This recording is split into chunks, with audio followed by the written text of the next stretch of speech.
much of a hit is this going to be on LeBron's legacy if this squad doesn't make the postseason? Oh, it's going to be a hit. Make no mistake about it. It matters. And here is the reason why. You go to 8 straight NBA finals in an Eastern Conference that has been notoriously weaker up until this year. In the first year you go out to the West, you lose. You don't even make the playoffs. You go from going to 8 straight NBA finals to not making the playoffs the second you go into a tougher conference. I don't see how you get around that if you're LeBron James.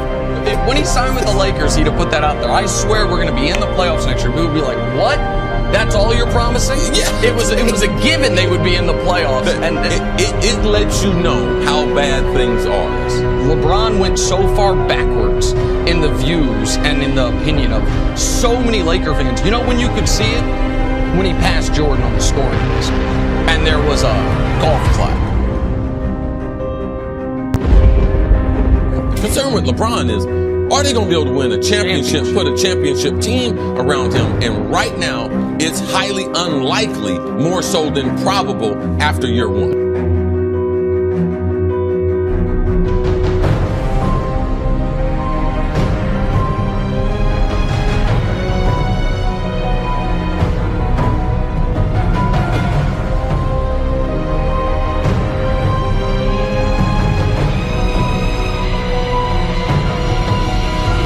About 2 months since the Lakers won the title in the bubble, and last night LeBron and AD went back to work, combining for 21 points in yesterday's preseason win over the Suns. Perk back here with us. Stephen A., starting with you. Will you be worried, though, if the Lakers get off to a slow start? Not at all. Not even a little bit. Matter of fact, I expect them to. I wouldn't mind if they do. I have no problem whatsoever. When we talk about load management, is much as I have been profoundly against that over the years. It's with the exception is LeBron James. If LeBron James, for any reason, said, you know what, I don't want to start playing until January. As a league, we should stand up and support him. Seriously. I mean, with the work that this man has put in, it doesn't bother me at all. And so I know he's not going to do that. That's why he showed up there last night. He's going to be ready for opening night, at least to some capacity. But I think that if the Lakers do start off, I'm not concerned at all, because not only are they great, they're experienced. So when you look at LeBron James, I think that this is one of the rare breeds that has graduated to the point where he doesn't even need to be questioned about anything that's taking place in the regular season. Everything about him should be measured by postseason play. If this guy decides to take his foot off the gas, if he decides when to amp it up, whatever the case may be, you defer to his judgment. When you've been to 10 NBA finals, when you've won 4 championships, and when we just finished experienced a global pandemic, the likes of which we hadn't seen for a century, and somehow, some way, when we consider the collapse that we witnessed with the Los Angeles Clippers because of them being devoid of leadership and what have you, although it was nice to see Kawhi Leonard and Jimmy Kimmel last night. Bottom line is that LeBron James and the Lakers didn't have that problem. And so I don't think there's anything to be worried about with the Lakers, a slow start or anything like that, because they have the greatness of Anthony Davis, who's one of the top 3 players in the world, and they have the best player in the world, who's the best leader in basketball, and that man is LeBron James. I don't think there's anything to be concerned about. I don't know what's happening today, but for the second straight segment, I don't know maybe I have a fever or something. I don't know. I'm coming down with something. I agree with Stephen A. I agree, maybe for slightly different reasons, but right on. I'm not worried about the Lakers' slow start at all. Stephen A., let's be honest. The LeBron James teams of the past have often started slow, right? Miami had a slow start at one year. Cleveland had some slow starts, because LeBron's figuring out, how do I get this group to the promised land? And in the meantime, he's 100 years old. He has more miles than anyone on his legs, and he has to pace himself. Now, last year, Anthony Davis came on First Take and told us he challenged LeBron to set the tone on defense. And I think AD was probably right last year, like with a new group of guys and this superstar combination. It's important for your best player to set that tone. And for a lot of the season, LeBron did play better regular season defense than he had in years. But given his age and his mileage, it's, I think, not responsible even to expect him to play defense, for example, all regular season. And sometimes the other guys on the team, even if AD's setting that example, slack off a little bit too when their leader doesn't do it, although Montrezl Harrell plays some defense, some other guys will too. The point is, LeBron knows how to pace himself and knows his body. How do I get to be in the playoffs where when I need to put the pedal to the metal, I still got something in the tank? He's usually done that in the past. This past season, he basically kept the pedal to the metal all year. But I wouldn't even recommend that he does that again. He's signed up for multiple years. He needs to pace himself so he's ready to go when they need him most. And if the Lakers get off to a slow start while LeBron's figuring it all out, no big deal, because when the lights are brightest, he'll show up. Well, I'm not worried about the Lakers at all. Matter of fact, the only thing I'm worried about is the Lakers coming out and dominating the league. Because when you look at this roster, in my opinion, this is the best roster on paper that LeBron James has had in the last 4 years. And no disrespect to last year's championship team, but when you look at the additions that Rob Pelinka made, I'm looking at this, and LeBron can pace himself. He can take games off and do load management because they have weapons. They have guys that could come in and get the job done and deliver in great fashion. And when I say that, I'm looking at a guy like Dennis Schroeder, who's capable in the regular season, especially is capable of going for 30 plus a night. You got Montrezl Harrell, another guy that's capable of giving you 20 a night if LeBron just decides not to play that night. And then you have Anthony Davis, along with Wes Matthews, along with Marcus Gasol, along with Taylor Horton Tucker, who keeps thriving, and even Kyle Kuzma. Although I disagree with his style of play at times, although I disagree with Kyle Kuzma at times on how he plays the game of basketball, one thing about it, when he gets hot, he gets hot. So with the Lakers roster, job well done by Rob Pelinka, I'm worried about them coming out and dominating too early.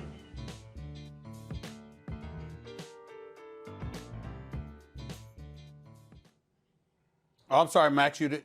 No, I was going to. I'm sorry, Max. I thought you was No, going to no, I mean, go. Listen, jump in. I'm not worried. I'm not worried. I'm not worried Stephen about A. this Max, early. Stephen A. and Max, that's how it be. Sometimes y'all get quiet when Big Perk come on here speaking the gospel. Y'all get caught up in what I be saying and loving how I'm delivering this good gospel. And sometimes you just got to fall back and listen. Yeah, that's what it is. First of all, you know better. Secondly, respect your elders. Thirdly, and more importantly, that is factually incorrect, Kendrick Perkins. I mean, the fact of the matter is you do drop a lot of science, and I love you to death. But there are some things that you say sometimes I'll be wondering about you, bro. I'll be wondering about you sometimes. Yeah, not most, not all, but sometimes, yes. I feel sorry for your loss. Because you're not being open-minded. LeBron James.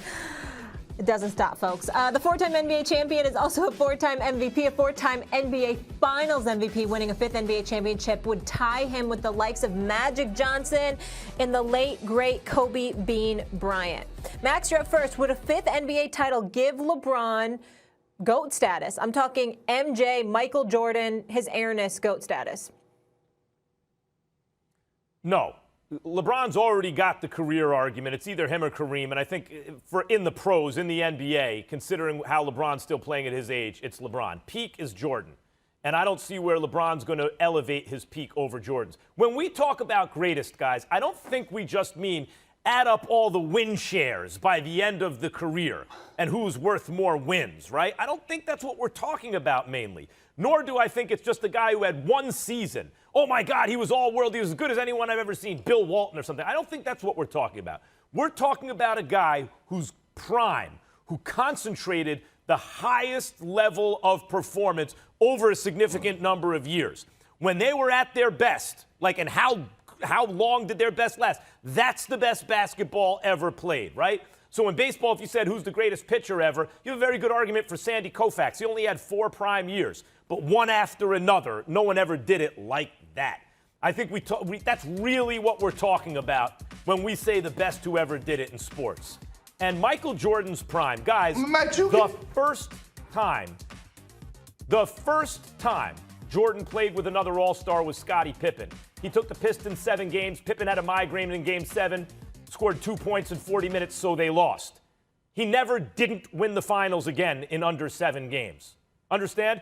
Every time you gave, here, Jordan, here's an All-Star, he won the finals in under 7 games and put up numbers the likes we've never seen, right? And was an all-world defender. He's the greatest of all time. I don't think LeBron can catch him. Well, Max, you just moving the goalposts for your narrative again. You can't just come up with that logic and say this is why he's the greatest of all time. Maybe LeBron James is still going. He's still at his best. Even at the age of 36, he's still at his best. And here's the problem that I have. When we talk about the game of basketball, last time I checked, the game of basketball was a team sport. This is not boxing. This is not golf. This is not tennis, where rings and championships define your legacy. Yeah, it helps your legacy, but it don't define your greatness. How about the individual accolades? Because you could be on a team that just don't have the pieces, and you could be doing more than your part, which LeBron James has been doing his entire career. And I didn't even want to get into this GOAT debate because I already know you two old haters. I know how y'all act. Oh, no, it's nothing that he could do, not a damn thing. I'm just waiting for you, Stephen A. I can't even see you today because I don't even have my monitor on. Matter of fact, I don't even want to see your face right now. But at the end of the day, I said this again. I said this before, and I'm going to say it again. I'm going to say it again. LeBron James and Michael Jordan are sitting at the same dinner table. Some people like to drink Ciroc. Others like to drink Hennessy. I'm a Hennessy type guy. I'm a Hennessy dude. That's fair enough. And listen, stop lying because you always love to see my face. Just stop lying. Stop lying, big boy. Stop lying. That's number one. Number two, you are absolutely right. There's nothing that's going to change my mind.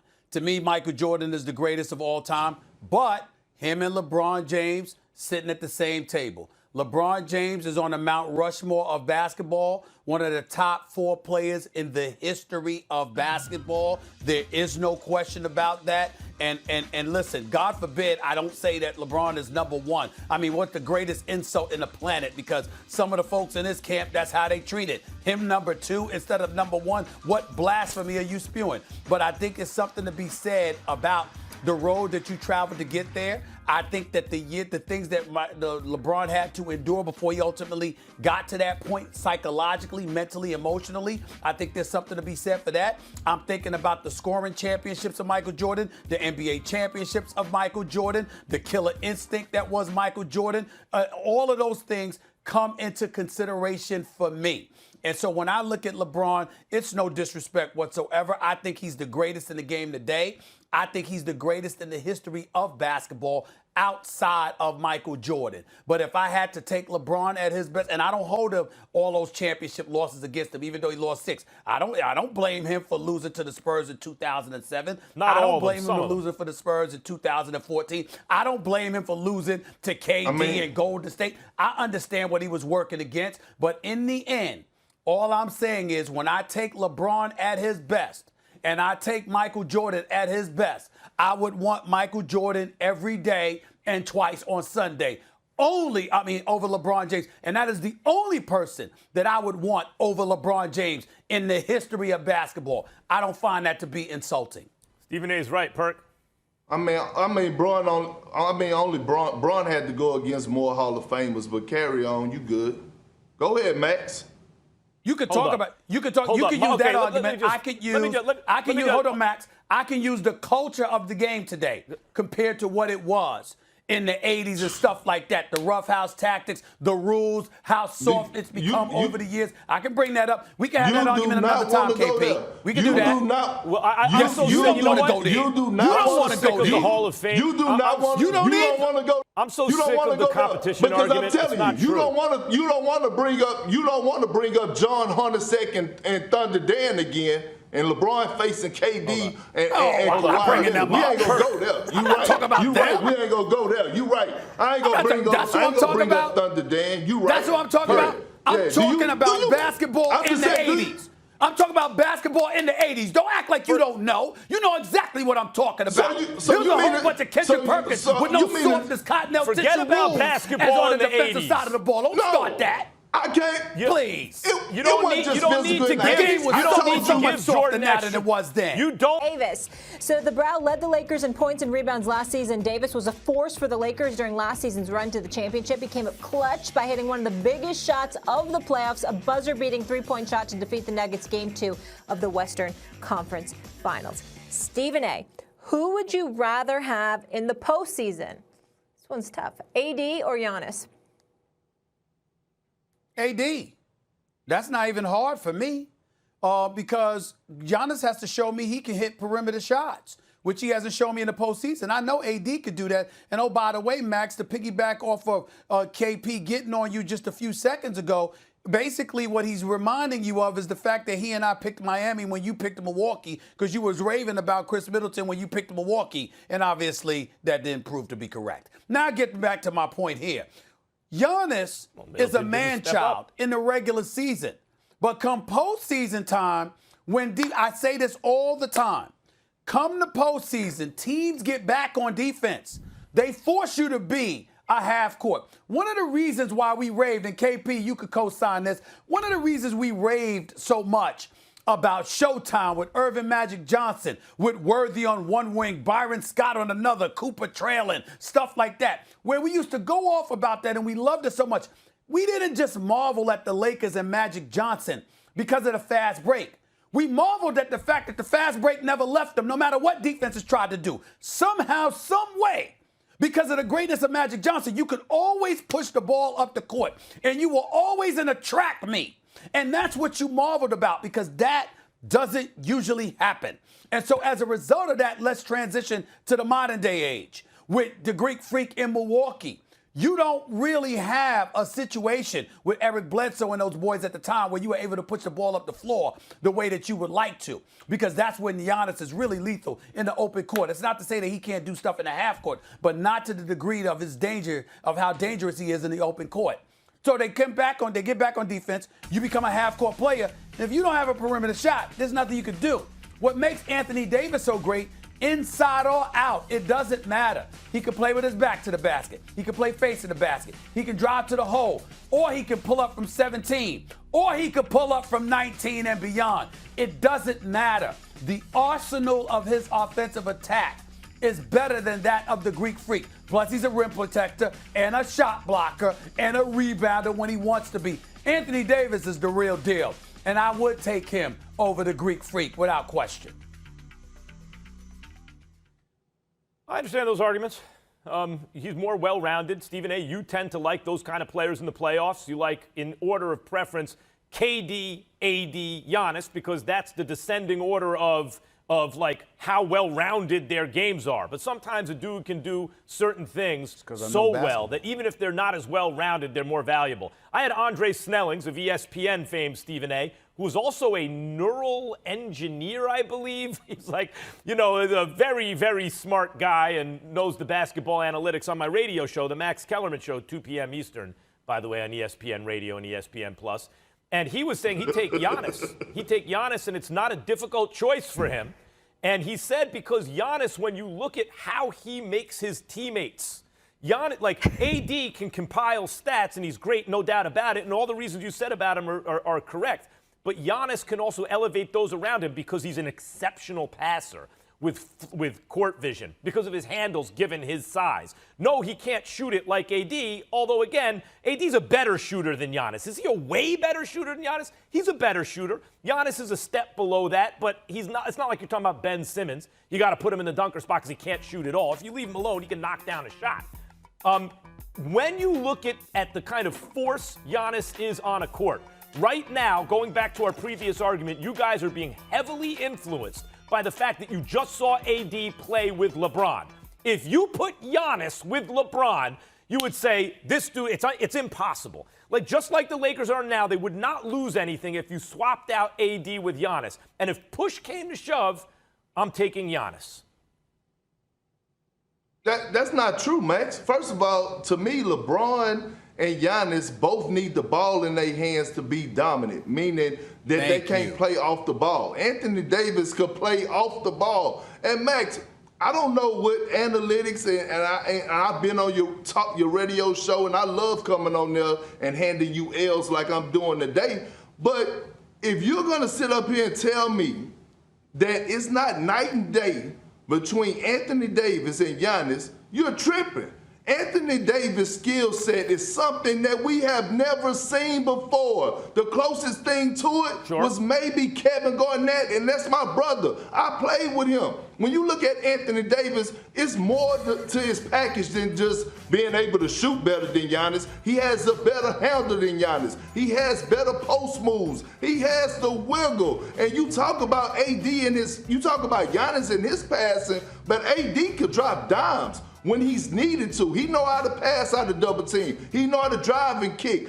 Excuse me, in the NBA Finals and in the bubble last season, did we not see him throwing lob after lob to Dwight Howard and JaVale McGee on big-to-big passing when he was catching the ball in the pocket pass? Who's the better passer?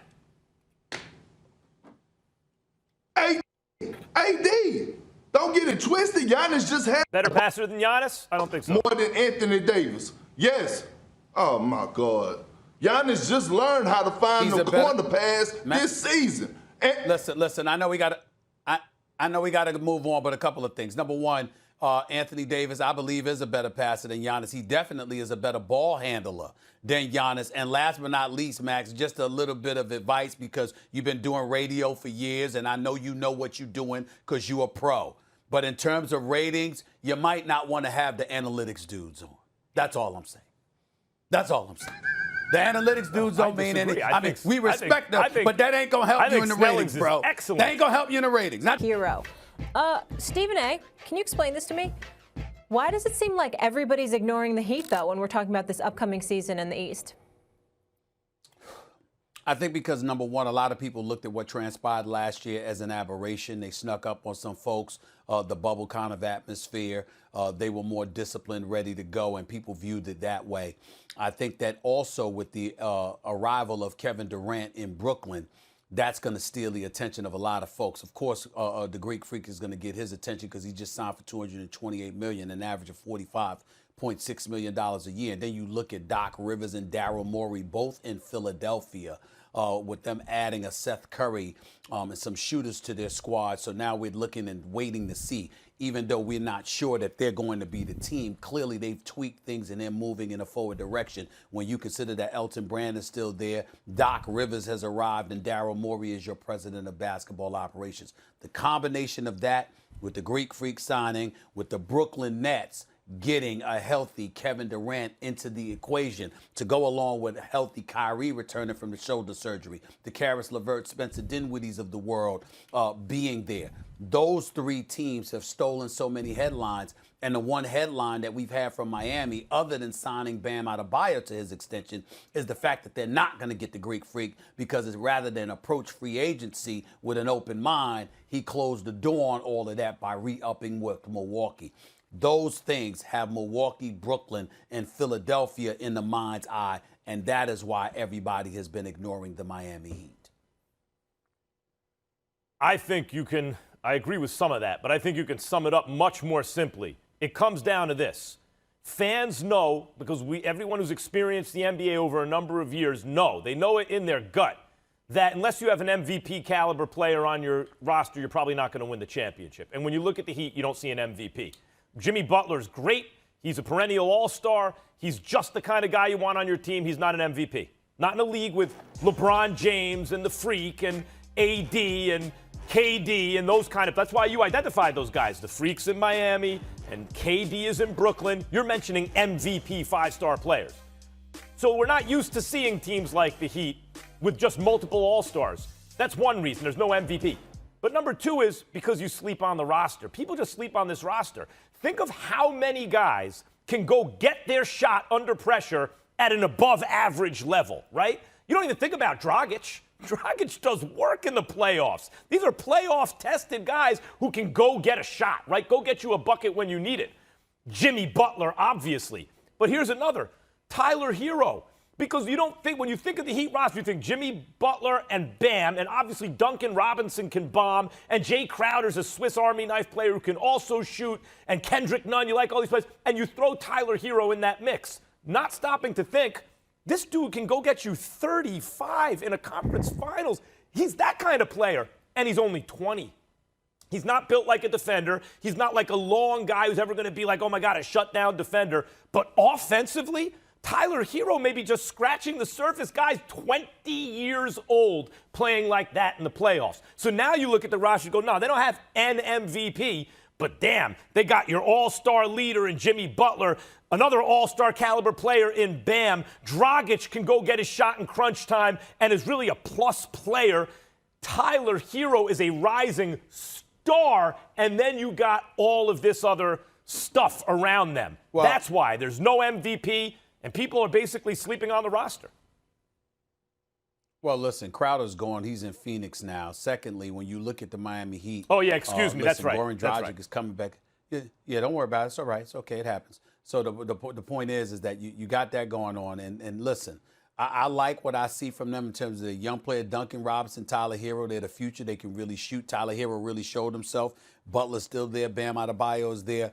But when you look at Brooklyn, Philadelphia, and Milwaukee, the Miami Heat, as constructed, isn't supposed to be able to beat at least two of those teams. Not if you bring your A game, and I think that's how a lot of people do it. Like you said, you can say it more succinctly in terms of having that star, but those other teams have stolen headlines. But think about it.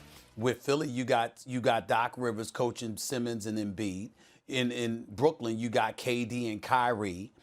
In Milwaukee, you still have the Greek Freak. And so when you look at it from that perspective, along with the fact that if you're coming out of the East, no one's really expecting you to beat the Lakers anyway, all of that would contribute to the Heat being ignored. But they're still a playoff team. They're still the reigning Eastern Conference champions. And by the way, I think because of perimeter shooting, which they can deliver, they're going to have a lot to say about what transpires in the East when all is said and done. They'll get to the conference semifinals, and we'll see how they look from there. You know, they got the Bucks and Nets. all-star caliber players. Sorry, Miley. No, I'm just saying they got, like, I think a lot of it comes down to how you perceive Tyler Hero. Like, Duncan Robinson can shoot the lights out. But if you think of Tyler Hero more like an all-star than just some kid who's coming up, and he plays like an all-star in the playoffs, all of a sudden you're like, Bam, Butler, Tyler Hero. You got three all-star caliber players plus all the other dudes. Who looks worse here? Is it James Harden or is it Houston as a franchise? Well, I think right now it's Houston, and I'm going to tell you why. First of all, I got to give love to my man Vincent Goodwill for Yahoo, because that's my little brother right there, and he was talking about this story from a late date to more than a year ago, year and a half ago, of course. And I also want to give props to James Harden because, listen, you don't have to answer every question if you don't want to, but he showed up there yesterday. He was right in front of the media, and he just said, hey, you know what, I'm not going to get into trade speculation and all of that other stuff. He's basically saying, listen, I'm here until I'm not. Here's why I'm going to tell you the Houston Rockets look worse at this particular moment in time.